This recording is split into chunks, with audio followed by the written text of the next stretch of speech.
আমারও যদি কোনো ভুল হয়ে থাকে, ইচ্ছাকৃতভাবে দেশের এবং জনগণের ক্ষতির কোনো চেষ্টা আল্লাহর রহমতে আমি কোনোদিন করিনি।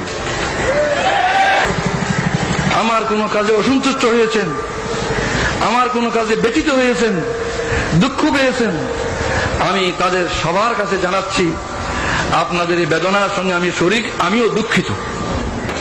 জন্মগত নাগরিকত্ব আল্লাহর দান, কে কোথায় জন্ম নেবে এটা ফয়সালা তিনি করেন। এই জন্মসূত্রের নাগরিকত্ব কেড়ে নেওয়ার কোনো অধিকার নেই। তবু কেড়ে নেওয়া হয়েছিল। আজ আমার কোনো দুঃখ নাই, আমার কোনো দুঃখ নাই। আল্লাহ তাআলা সম্মানের সঙ্গে আমার দেশের সর্বোচ্চ আদালতের মাধ্যমে আমার নাগরিকত্ব ফিরিয়ে দিয়েছেন, আলহামদুলিল্লাহ। নাগরিকত্ব হচ্ছে সকল অধিকারের ভিত্তি। যদি নাগরিকত্বই স্বীকৃতি না হয় তাহলে আর কোনো অধিকারই স্বীকৃত হয় না। যেহেতু সরকার আমার নাগরিকত্ব স্বীকার করেনি এতদিন পর্যন্ত, এই কারণে রাজনৈতিক অধিকারও আমার ছিল না। সরকারের নিকট রাজনৈতিক অধিকার স্বীকৃত ছিল না, আর বাকি অধিকার তো প্রশ্নই ওঠে না। আলহামদুলিল্লাহ, আজ আমি আপনাদের মতো একজন নাগরিক, এই দেশের 12 কোটি মানুষের মতোই আমি একজন জন্মসূত্রের নাগরিক।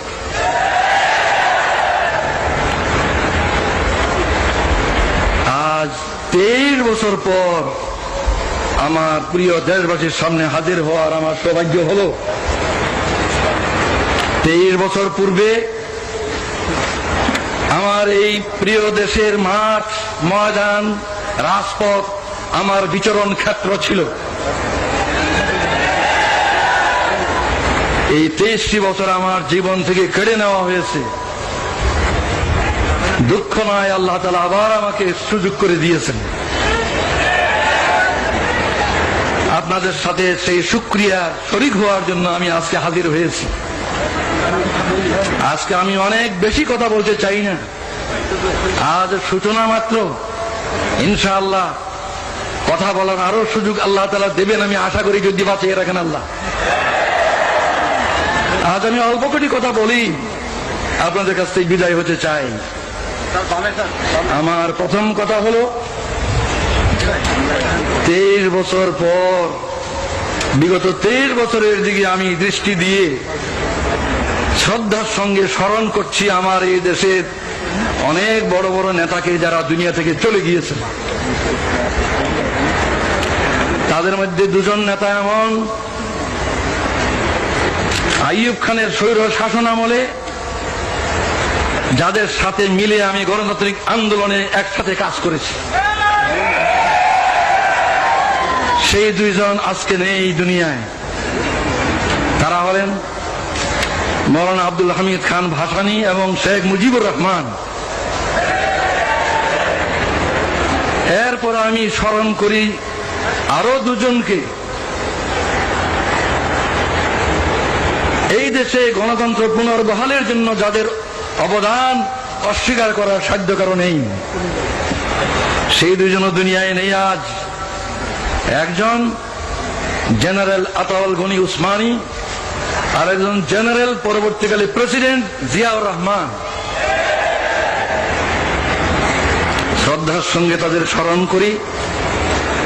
আরো স্মরণ করি কয়েকজনকে, যারা এদেশে আল্লাহর দিন, আল্লাহর কালিমার ঝান্ডাকে সমুন্নত করার জন্য আজীবন চেষ্টা করে গেছেন।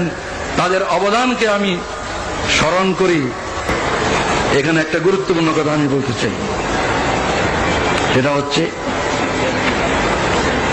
রাজনীতির ময়দানে যারা কাজ করেন, বিভিন্ন দলের মধ্যে মতের পার্থক্য থাকা খুবই স্বাভাবিক, এবং এই পার্থক্যের কারণে রাজনৈতিক সিদ্ধান্ত ভিন্ন ভিন্ন হয়।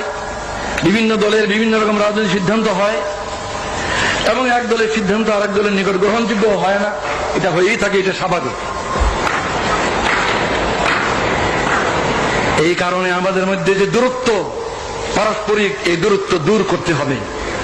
আর দূর করার পথ এটাই যে অতীতকে ভুলে যাওয়া। আমার বিরুদ্ধে যারা ব্যাপক অপপ্রচার করেছেন বহু বছর থেকে, আমি তাদের অপপ্রচারকে কিছুই মনে করি না। তাদের বিরুদ্ধে আমার কোনো বিদ্বেষ নাই, আমি তাদের বিরুদ্ধে কোনো অভিযোগ করব না। তাদেরকে আমি অনুরোধ করব, আসুন আমরা একসাথে মিলে দেশ গড়ার চেষ্টা করি। আমারও যদি কোনো ভুল হয়ে থাকে, ইচ্ছাকৃতভাবে দেশের এবং জনগণের ক্ষতির কোনো চেষ্টা আল্লাহর রহমতে আমি কোনোদিন করিনি। যা ভালো বুঝেছি দেশের জন্য, জনগণের কল্যাণের জন্য করেছি। এরপরেও মানুষের ভুল হয়, ভুল হতে পারে। কেউ আমার কোনো কাজকে ভুল মনে করতে পারেন, সাধারণত তাদেরকে আমি দোষী বলবো না। নবী ছাড়া কে দোষী নয়? দোষ কম বেশি সবারই আছে। তাই যারা আমার কোনো কাজকে ভুল মনে করেছেন, আমার কোনো কাজে অসন্তুষ্ট হয়েছেন, আমার কোনো কাজে ব্যথিত হয়েছেন, দুঃখ পেয়েছেন, আমি তাদের সবার কাছে জানাচ্ছি, আপনাদের এই বেদনার সঙ্গে আমি শরীক, আমিও দুঃখিত। আমি আল্লাহর কাছে দোয়া করি যাতে আমি বাকি জীবন যা কিছু করি কারো মনে দুঃখ না দিই, কারো মনে দুঃখ না আসে এমন ভাবে যেন আমি কাজ করতে পারি। আপনারাও এই দোয়া করুন। সর্বশেষে যে ঐক্যের কথা আমি আজ বলছি, এই ঐক্যের তো ভিত্তি চাই। ঐক্যের কথা সকলেই বলেন, অনেকেই বলেন, কিন্তু ঐক্যের একটা ভিত্তি প্রয়োজন। বিনা ভিত্তিতে ঐক্য কিছুতে পেরে দাঁড়াবে? আমার দৃষ্টিতে ঐক্যের ভিত্তি দুটো, একটা রাজনৈতিক ঐক্য আর একটা আদর্শিক ঐক্য। রাজনৈতিক ঐক্য, আদর্শিক ঐক্য, এই দুটো ঐক্যের ভিত্তিতে আমরা এই দেশের 12 কোটি মানুষকে ঐক্যবদ্ধ করতে পারি। রাজনৈতিক ঐক্য মানে হচ্ছে এই বাংলাদেশের যে সীমানা, এই সীমানার ভিতরে যে বাংলাদেশ, এই বাংলাদেশের স্বাধীনতা, সার্বভৌমত্বকে হেফাজত করতে হবে। অত্যন্ত বেদনার সঙ্গে লক্ষ্য করছি, বিদেশ থেকে এসে কিছু লোক আমাদের দেশে এই কথা বলার সাহস পায় যে 47-এর সীমানা উঠিয়ে দিতে হবে। 47-এর সীমানা উঠিয়ে দিলে বাংলাদেশ কোথায় থাকবে? 47-এ ভারত ভাগ করে যে সীমানা ঠিক করা হয়েছিল, সেই সীমানায় কি বাংলাদেশের সীমানা নয়? 71-এ কি সেই সীমানার ভিতরে স্বাধীন বাংলাদেশ কায়েম হয়নি? এই সীমানার হেফাজত করা হলো রাজনৈতিক ঐক্যের পয়লা ভিত্তি। রাজনৈতিক ঐক্যের ভিত্তি এটাই। যারা এই সীমানা তুলে দিতে চায় তারা এদেশের স্বাধীনতার রক্ষক হতে পারে না। যারা এই সীমানা তুলে দিতে চায় তারা এদেশের স্বাধীনতার সার্বভৌমত্বে বিশ্বাস করে না। আমি বিশ্বাস করি দেশের দায়িত্বশীল সকল রাজনৈতিক দল এই বিষয়ে একমত যে বাংলাদেশের এই সীমানার ভিতরে যে সীমানা 47 হয়েছিল এবং 71-এ যে সীমানাকে নিয়ে স্বাধীন সার্বভৌম বাংলাদেশ প্রতিষ্ঠিত হয়েছে, এই সীমানার হেফাজত করা আমাদের সকলের পবিত্র দায়িত্ব এবং এটা আমাদের রাজনৈতিক ঐক্যের ভিত্তি। কিন্তু রাজনৈতিক ঐক্য কি যথেষ্ট? রাজনৈতিক ঐক্য কখনো যথেষ্ট নয়। আদর্শিক ঐক্য ব্যতীত রাজনৈতিক ঐক্য ক্রিয়াশীল হয় না। আমি অনেক ভেবে চিন্তে তালাশ করে দেখেছি যে 3টি কথাই হচ্ছে আদর্শিক ভিত্তি। 3টি কথাই হচ্ছে আদর্শিক ভিত্তি। আল্লাহ যিনি আমাদেরকে সৃষ্টি করেছেন, যিনি আমাদের মনিব, মাহবুদ, প্রভু, সেই আল্লাহ ঐক্যের, আদর্শিক ঐক্যের পয়লা ভিত্তি। সেই আল্লাহ মানব জাতির দিশারি হিসাবে, পথ প্রদর্শক হিসাবে তার রসুলকে পাঠিয়েছেন, যুগে যুগে রসুলগণকে পাঠিয়েছেন। সর্বশ্রেষ্ঠ রসুল মুহাম্মদ রাসূলুল্লাহ সাল্লাল্লাহু আলাইহি ওয়াসাল্লাম হচ্ছে দ্বিতীয় আদর্শিক ভিত্তি। তৃতীয় আদর্শিক ভিত্তি হচ্ছে আল কোরআন, যা মানব জাতির জীবন বিধান আল্লাহর পক্ষ থেকে রসুলের মাধ্যমে এসেছে। এই আল্লাহ আল্লাহর রসুল এবং আল্লাহর কোরআন এর কোনোটাই জামাত ইসলামীর দলীয় সম্পদ নয়। এই তিনটার কোনোটাই কোন দেশের কোন দলের তাদের নিজস্ব সম্পদ নয়। এই সম্পদের ভিত্তিতে আমাদের মধ্যে ঐক্য না হওয়ার আমি কোনো কারণ দেখি না। আমি অত্যন্ত আনন্দ বোধ করি যে আমাদের দেশে প্রধান প্রধান দলগুলির নেতৃবৃন্দ তারা মুসলিম। আমাদের দেশের প্রধান প্রধান দলগুলির নেতৃবৃন্দ মুসলিম। তারা নামাজ পড়েন, হজ করেন, কোরআনকে তারা অস্বীকার করতে পারেন না। নামাজ, রোজা, হজ এগুলি কোরআনেই আছে, তারা এগুলি করেন। সুতরাং আমি কি করে মনে করবো তারা কোরআনকে পছন্দ করেন না? নিশ্চয়ই তারা কোরআনকে বিশ্বাস করেন। তাই আমি এই আকুল আবেদন জানাই, রাজনৈতিক ঐক্যের ভিত্তি বাংলাদেশের সার্বভৌমত্ব এবং স্বাধীনতাকে রক্ষা, আর আদর্শিক ভিত্তি হচ্ছে আল্লাহর প্রতি দৃঢ় বিশ্বাস এবং আস্থা, যেটা আমাদের বাংলাদেশের শাসনতন্ত্রে আছে। দ্বিতীয় মুহাম্মদুর রাসূলুল্লাহ সাল্লাল্লাহু আলাইহি ওয়াসাল্লামের নেতৃত্ব, তৃতীয় কোরআনের বিধান। এই ঐক্যের ভিত্তিকে যদি আমরা গ্রহণ করি, কাল থেকে আমরা দেশ গড়ার কাজ শুরু করতে পারি।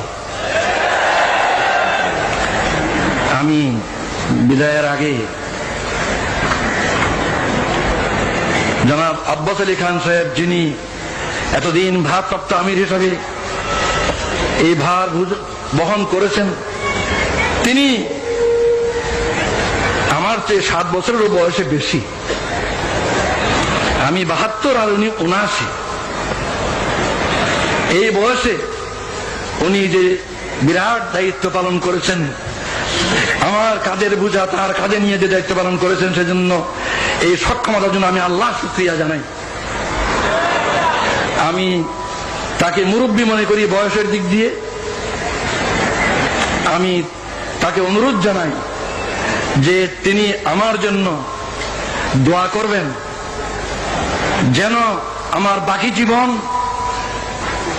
এই দেশের কল্যাণের জন্য, এই দেশের জনগণের সমৃদ্ধি উন্নতির জন্য, সুখ শান্তির জন্য ঠিক মতো কাজ করতে পারি। আর জাতীয় ঐক্য সৃষ্টির জন্য যে আমি নিয়ত করেছি, সেই নিয়ত যেন আল্লাহ তাআলা আমার পুরা করেন, এই দোয়া করার আবেদন জানিয়ে আমি বিদায় নিচ্ছি। বলে আল্লাহু আকবার, বাংলাদেশ জিন্দাবাদ, জামাতে ইসলামী জিন্দাবাদ। খোদা হাফেজ। আসসালামু আলাইকুম ওয়া রাহমাতুল্লাহ।